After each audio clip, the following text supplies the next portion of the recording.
Hey everybody, welcome to the show 2B. Today we're going to be looking at I Expect You to Die, and we're going to be looking at the episode 5 of series 11 Red Dwarf. But before that, roll titles.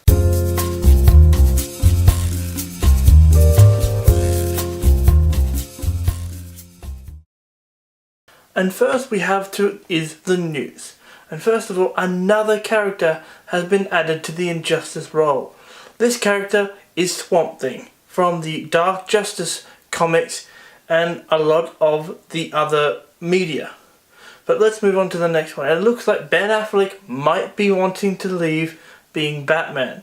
Rumours are expected that the Bat Affleck himself wants to leave as Batman. I should promote that this is only a rumour. This is not fully legit as yet. But moving on to the Nintendo Switch, and it's also saying that we can also expect ports of the Nintendo Wii console games to the Switch, which is a good one because I would like to play the original Splatoon on a handheld, even though the second one's coming out. But if they can figure out a way to make it compatible to the new one right now, that would be brilliant. But we should move on to the next part of it, which is that Mel Gibson is rumoured to be directing the next Suicide Squad movie. It is only in talks at the moment, so we haven't really full threat that. And that's the end of the news. Moving on to You Must Expect to Die. This is a virtual reality game for the PlayStation VR, which has just come out. Now, I must suggest I don't own an Oculus Rift, so it must be already out on that system. But this puts you in the perspective of a James Bond style VR game, where you are given a series of 5 missions, which in a VR game is a pretty decent amount of money. You're assigned to be a window cleaner to get the antidote. You need to get out of a pod underwater, and you need to stop this doctor from invading the world, just like every other Bond villain. But yeah, this is really just like Job Simulator or any other game that you play with a virtual. You can play with a controller, you can play with the Move controllers. I move with the Move controllers, and it's a really decent game. And you can pick up a gun and shoot at anything. It's really one of those games where you can just sit there and play for hours on it. So it's incredible of the amount of detail. I love. This is the first virtual reality game I've reviewed, and I had to say, I am remarkable. I hope they bring out more games for the PlayStation VR, not like the Vita where it's just neglected. So what am I going to give this game? Well, I'm going to give it a 6 out of 10.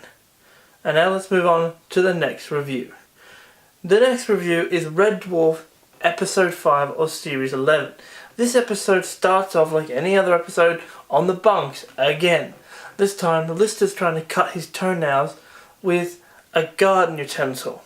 Then Crichton walks in and gives him his breakfast, only to find out that, oh, we put the clocks back, sir. I hope it doesn't mind. And he shows him he hasn't made it.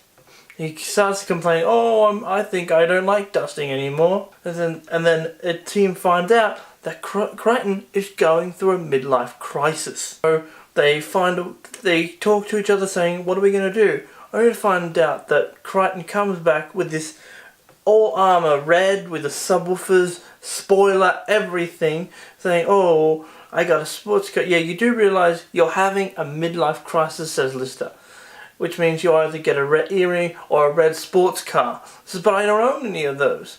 So the team hatch a plan. They found some software that was from his ship when he crashed, which would find any other ships like the Nova 5. They used this to find another ship called the Nova 3. I should say that they went in stasis. So they went in stasis, and then they woke up as soon as they found closest near the ship. They find this other droid, which is using Crichton's old armor from Series 10, and it's incredible. I love how they reuse some things, and I can't remember the actor's name who's playing it, but this is a different droid who is a mechanoid, the same as Crichton, but 2 series down. And he thought, the crew thought if we could take him and show him how more upgraded and more he is to them, it would feel less like he needed to have a midlife crisis. But it turns out that the older one is much more advanced than him. And so Crichton goes, oh, what am I going to do? Oh, and then they decide, oh, can we bring you back to our ship? Only to find out that, oh, he couldn't, he went back with the Gelf, which is a species relevant into Red Dwarf.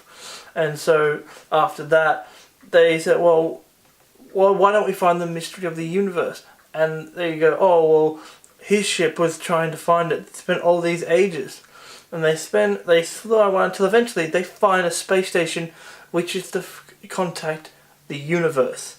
They land on the space station only to find out that the space station has kept the universe on hold. So Lister gives Crichton the honour to talk to the universe to tell him, oh, what is the meaning of the universe at the end of the Big Bang? Only to find out that Crichton gives the universe a midlife crisis. So the universe is saying, well, I've only been 20,000 years, billion years old. What do you mean? I've only got a couple more left. Oh, I need to do this, I need to do this. It was just hilarious. It felt like a Rick and Morty episode, how they got the universe into a midlife crisis. But this episode was a little bit better than last week's. But what do I think of it? Well, the pacing was good.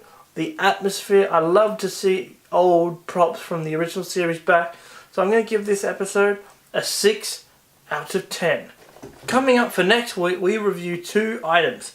We review the final episode of Red Dwarf, Series 11, and we also check out this bad boy. The Marvel Lego set, which has Agent Coulson from Marvel's Agents of S.H.I.E.L.D. And that's it for this week. Goodbye. And I'm going to go and start putting this together.